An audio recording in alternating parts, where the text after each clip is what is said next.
Hey y'all, it's Daphne from Armory Audio, and I'm here today to show off the latest update for my scratching plugin TurnTableSaw and to show you how I like to use it. For those uninitiated, TurnTableSaw is an all-in-one instrument that lets you compose and perform realistic scratching without the need of a physical turntable. You're able to load in your own samples and use the envelope editor to write your own scratches from scratch.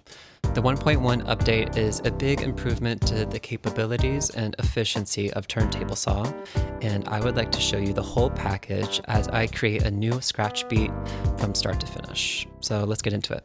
So to get started, I've already got this super simple backbeat here for our scratches to groove over.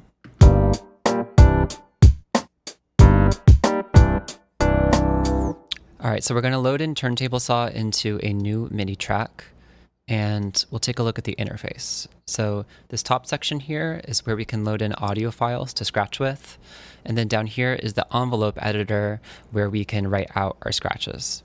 Today, I feel like using a super classic scratch sample for our beat, so I'm going to load in a Run DMC sample preset into the first slot.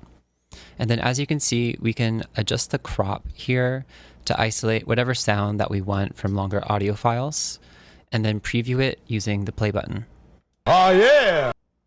Now we're all set up to write our very first scratch using the pattern editor, which has been updated to hold up to 32 patterns now, allowing for some very versatile presets. We're going to use this first pattern slot to create a baby scratch, which is a super simple pattern that just moves the record forwards and backwards. We use this top envelope here to control the record movement, and this bottom one to control the fader, or in other words, the volume. And together, these two components let us make any scratch that we want. The baby scratch only needs to use the record envelope though, so we're just going to drag and create some nodes to create the shape, simply pushing forwards and backwards. What I'd like though is two shorter baby scratches. So I'm going to drag to select these nodes, make them a bit shorter, and duplicate. Cool, looking good. So we can preview it using this play button, or we can trigger it using the corresponding MIDI note. Cool, so now I'm going to create a MIDI clip and write in a couple C2 notes to get our beat started.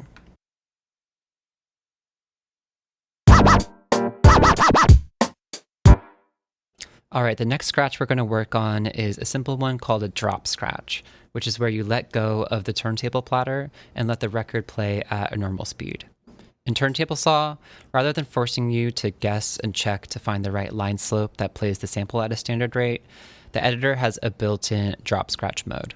So we'll look at the second pattern slot and then toggle the drop scratch mode here. We'll click and drag and release to create a line with the correct slope for the sample length and BPM. And then I also want to add a fader cut between the ah and the yeah to just spice up the pattern a little bit. We can do that by toggling the cut tool down here and then just clicking and dragging to make fader cuts where we'd like. All right, let's preview it. Oh yeah! Cool. And then we can write in a C#2 note into our MIDI clip. And let's take a listen. Oh yeah! Okay, for the next scratch patterns, I would like to use a chirp scratch and a tear scratch, but these are super common patterns, so I'm just going to load in some pattern presets to get myself started. For the chirp scratch, I'm just going to use this preset. That already sounds good. I'm just going to move the fader over a little bit. Yep, sounding good. For the tear scratch, I'm going to load in this preset. I think I want my tear scratch to just be half a beat long, so I'm going to select all and shorten it. Yep, this is sounding good. So I'm going to now write in a new MIDI sequence with these patterns.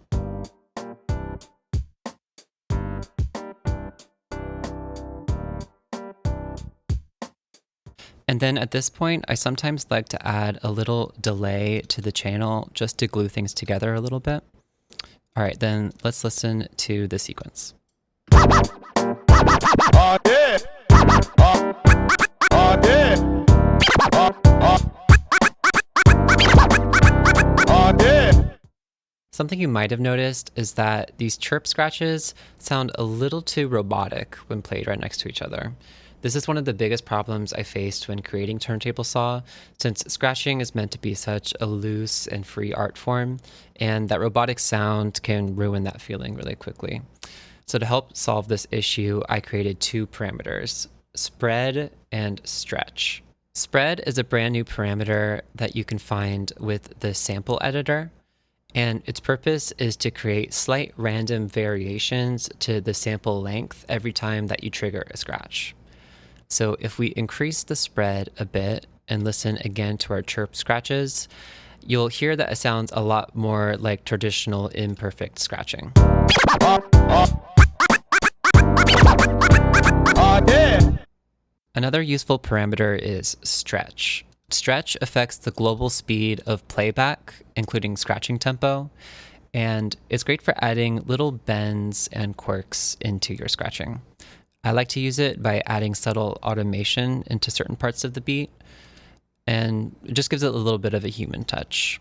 So I'm going to enable some automation here, and I'm just going to add a little bend to the end of this pattern. Now let's take a listen. Oh yeah. All right, let's keep things going with a crab scratch. So a crab scratch is a fader technique that uses all of the fingers to make a bunch of little cuts and create a sort of stutter effect. I'd like our crab scratch's record envelope to match our drop scratch envelope. So I'm going to use the pattern slot options and copy from that slot. All right, then I'm going to zoom in. I'm going to squish down this fader cut shape a little bit. And I'm going to use the C hotkey to copy and paste this shape a few times. All right, then let's take a listen. Oh yeah.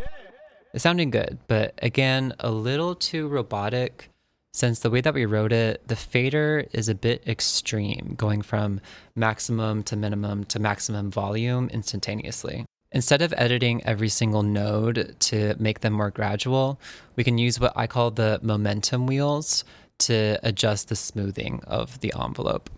We can increase the momentum a little bit, and you'll see this new line appear with the smoothed motion, and it just makes a bit more of a human sound. Let's take a listen. Oh yeah. That's better. All right, now I'm going to write a new MIDI sequence using our drop scratches and our new crab scratches.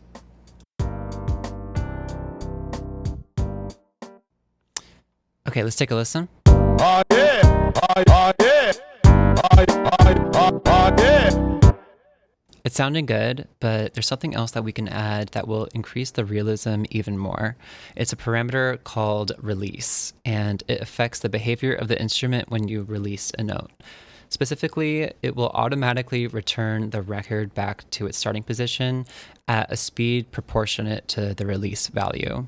This is another way that TurnTableSaw emulates traditional scratching, and the way that a turntablist needs to return the record back to the starting position to begin another scratch.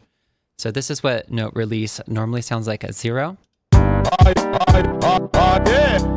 And here it is with the release turned up a bit. Yeah. That sounded good, so I'm going to add a bit of automation to this section. Now, the last scratch pattern that I'd like to make is going to be a sequence of scratches over several beats. So I'm going to show you a tool that I like to use to compose these more complex patterns. Down here is a brand new feature called the segment bank. It's full of dozens of fundamental scratch shapes, and you can paste them into your patterns super easily. You can use segments alone to create some really interesting sequences, and you can even save your own custom segments that you tend to use a lot. I'm going to paste in some of these segments to start off this pattern, and then I'm going to edit things a bit to match my vision.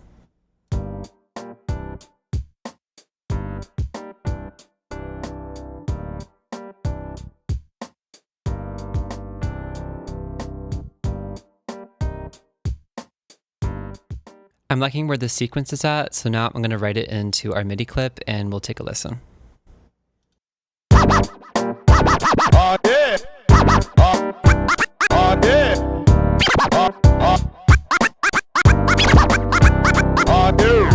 Oh yeah. Oh yeah.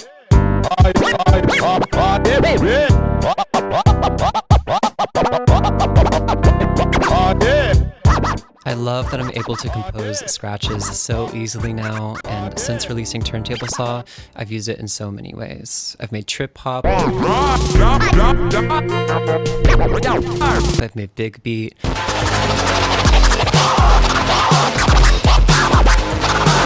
I've used it in genres that I've never heard scratching in before,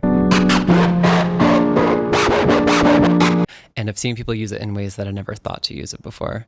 There's so much that you can do and learn without needing to have ever touched a turntable, and I'm so excited for you to have this big update at your fingertips.